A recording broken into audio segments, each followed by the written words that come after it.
What's up, my beautiful people? Hope you're having a marvelous day. Exile451 here with another daily dose of Reddit Happy. It's Monday, so let's get your week started off right with some stories out of r/happy. Been a while since we hit this sub, so I made sure to pick some ones that I know you're gonna appreciate. So sit back, relax, and enjoy the video. Our first story is from user Meme or Cry. After 24 years of hell, I finally want to live. If this helps just one person, it will be worth it.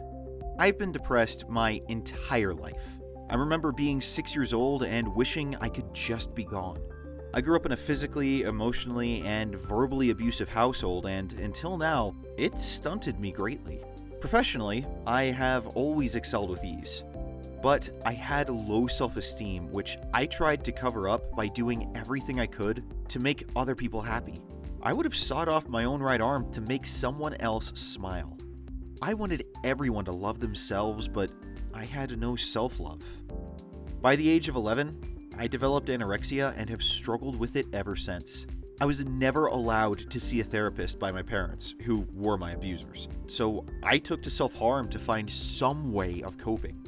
I thought that everything happening around me was my fault and that I deserved to hurt because of it. I internalized that so deeply that I withdrew from almost everyone. By 23, in 2018, I was hospitalized 3 times within a year due to my risk of harming myself. But please read on, because this year has been the hardest of my life, and the absolute best. I was forced to part with everything that gave me any happiness. I had to move states, leave my fiance, I lost my dear kitten to congestive heart failure, and my family ties were completely severed. All within a couple of months. I began dating someone who was great. I focused a lot of attention on him, and he is such a fun person. He will make someone else very happy someday. But we weren't a match. Quite simply, we were different people going down different paths. I tried to hold on to him, kept telling myself we could make things whole, but I now realize that I was only doing it so that I wouldn't be alone.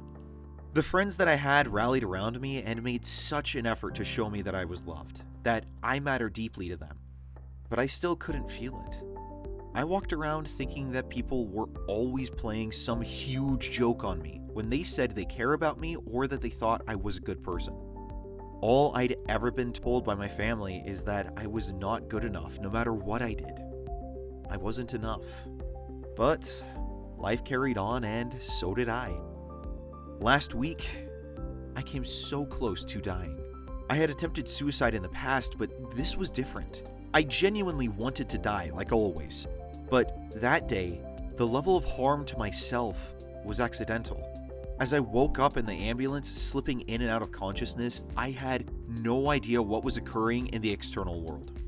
All I know is that I was screaming, begging the EMTs not to let me die. Please, please don't let me die.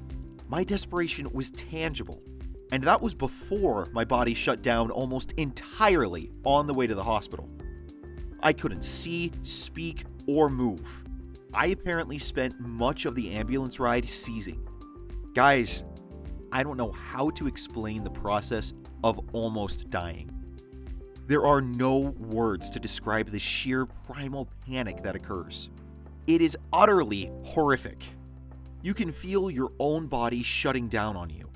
The world disappeared around me entirely, and I felt no stimuli at all. But I could still think to myself, and all I heard was a voice, my voice, in my head, screaming for me to find the fight, to keep my pulse pounding, telling me to summon everything I had in me to live. I just had to live. Then everything went silent, and the world got dark.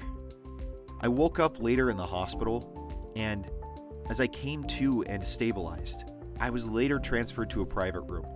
They said they needed to keep me under constant watch. The doctors said that with what happened, I should be dead. But there I was, still existing. And as I sat in my room, I broke down crying. I had thought for 24 straight years that I wanted to die. It was all I wanted. It was my primary goal at times, and it felt like the only safety I could rely on. No matter what happened to me, if things got too bad, I could leave this world.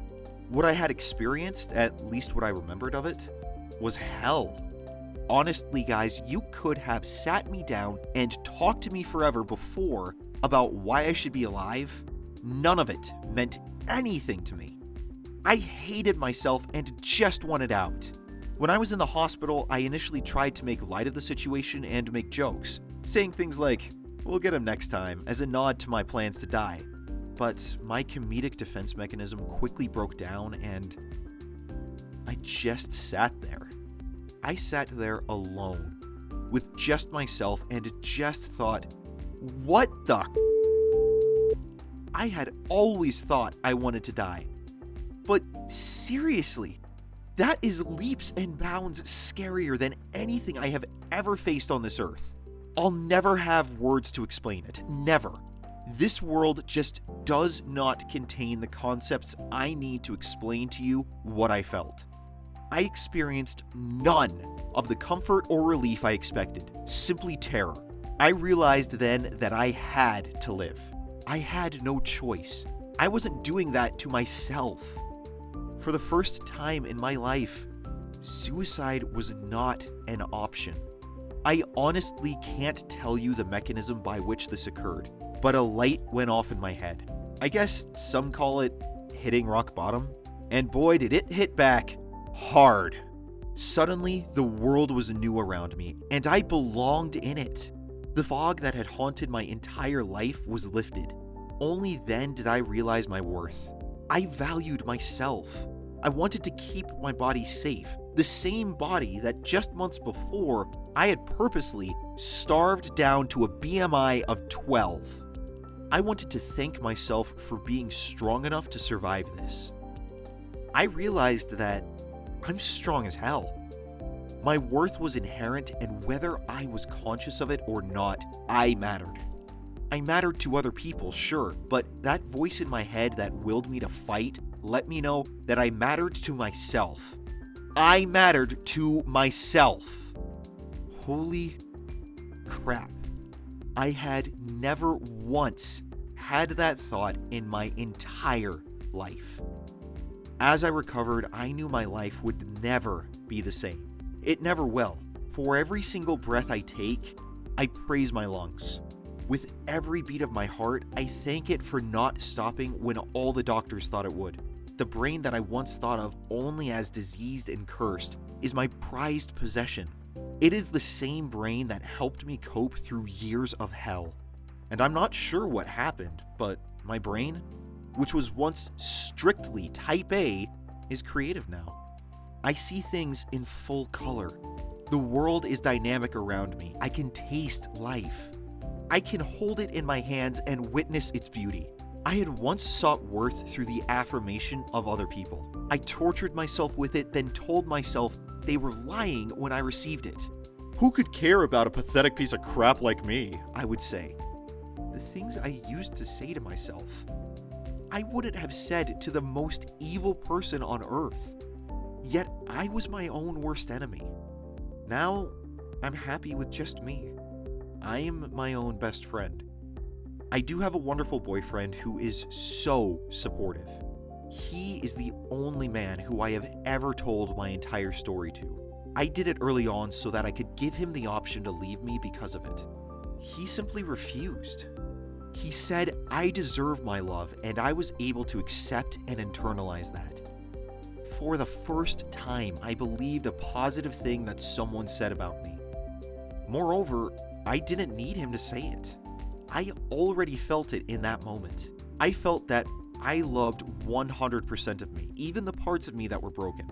They all came together to make up a kind, loving, selfless, beautiful, fun, intelligent woman.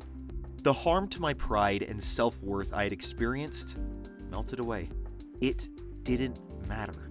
I can now recognize and push off any negative thoughts. Any person can say or do anything they want. They still can't come close to touching my self-worth.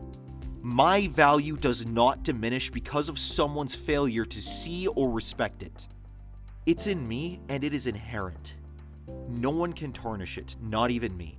It is in every one of us. I've begun intensive therapy to tackle the trauma I've experienced, but I'm no longer a victim of it. And I thank the universe for letting me fall into the pits of human existence because I needed it. With this new perspective, I can go forward. I know I can go on. I will be happy. And I'm excited about it all.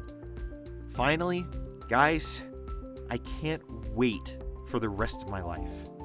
I can't wait to live.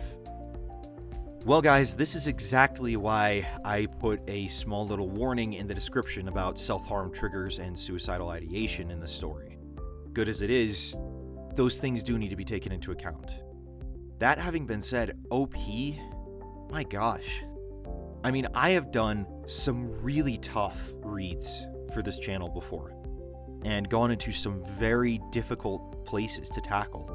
I won't say this has been the most difficult, but this is right up there. It's tough to even touch on that level of self-loathing and self-hatred that you have to feel to get to the point where you were. And I am so sorry that you had to experience that. But the thing that kept going through my head as I read this was there was a scene in the second season of Walking Dead where Beth, one of the characters, kept talking about death and everything else and eventually tried to slit her wrists and couldn't go through with it. At the end of the day, it basically came down to she had determined that despite everything happening around her, despite all the bad that was happening in the world, she still wanted to see it through. And that's basically your story too. So in a lot of ways, you're like Beth. What you went through has helped you realize what it is that you want. Helped you realize that there is a hope, there is a plan for you, there is something worth fighting for. It seems like you're taking this terrible experience and turning it into something for your benefit and for the benefit of others. Seriously, OP, thank you so very much for sharing. I am so grateful for that. Wherever you are, I really do wish you the best.